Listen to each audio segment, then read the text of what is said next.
حضرت خبیب رضی اللہ تعالیٰ عنہ مکہ میں کافروں نے سولی پر لٹکا دیا، اور سولی پر لٹکا کے سارے کافر ارد گرد تیر لے کر جمع ہو گئے۔ حضرت خبیب رضی اللہ تعالیٰ عنہ کو تیر مارا، آپ کے بازو میں لگا، دوسرا تیر مارا ٹانگ میں لگا، تیسرا تیر مارا پیٹ میں پیوست ہوا۔ ایک کافر دشمن خدا آگے بڑھا اور کہنے لگا، اے خبیب، آج تو دل میں یہ خواہش ہوگی میری جگہ میرا پیغمبر ہوتا، میں اپنے بچوں میں سکون سے راحت سے بسر زندگی گزار رہا ہوتا۔ حضرت خبیب رضی اللہ تعالیٰ عنہ نے اس کافر کے منہ پہ تھوکا اور فرمایا، کم بخت، او خبیث لعین کافر، خدا کے نبی کا دشمن، آج بھی خبیب کی یہ خواہش ہے میرا جسم میرے نبی پر قربان ہو جائے اور میرے نبی کے پاؤں میں کانٹا بھی نہ چبھے۔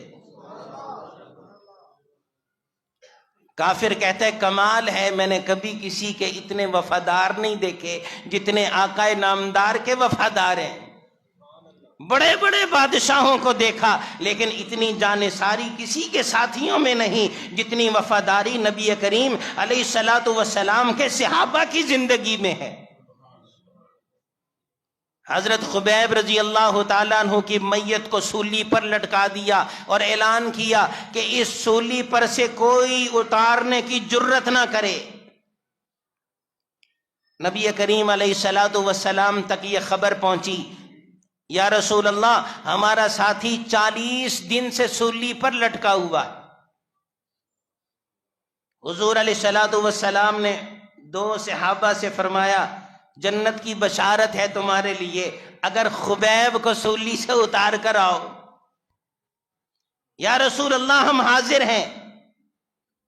دونوں صحابہ وہاں پہنچے، دیکھا تو حضرت خبیب 40 دن ہو چکے ہیں سولی پر لٹکے۔ بھئی ایک آدمی مرا ہو اور 40 دن گزر جائیں تو اس کی جسمانی کیفیت کیا ہوگی؟ یہ دونوں صحابی آگے بڑھے، دیکھا کہ اس کے قریب مجمع بھی ہے مگر سارے نشہ کر کے سوئے پڑے۔ جشن مناتے مناتے رات کو شراب پی، اسی نشے میں دھت ہو کر سارے گرد سوئے پڑے۔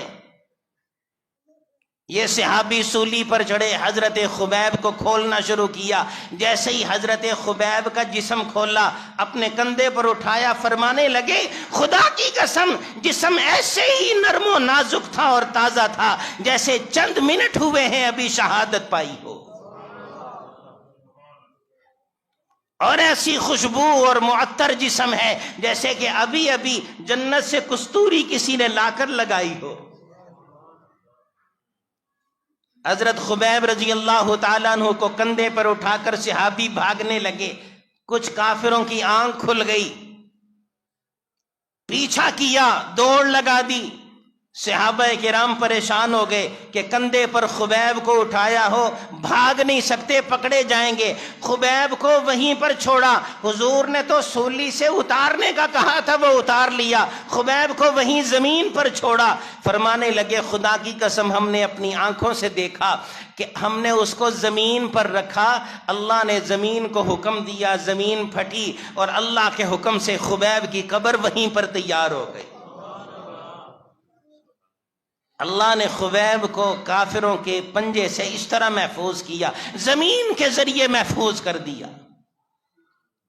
یہ اللہ کا اتنا قریبی ہوا کرتا ہے جو جام شہادت نوش کرتا ہے، جو مجاہد ہوا کرتا ہے، اللہ کا اتنا محبوب بن جاتا ہے، آسمان بھی اس کی خدمت گزاری میں لگ جاتا ہے، زمین بھی اس کی خدمت گزاری میں مصروف ہو جاتی ہے، فرشتے بھی اس کے ساتھ خدمت گزاری کرنا شروع کر دیتے ہیں۔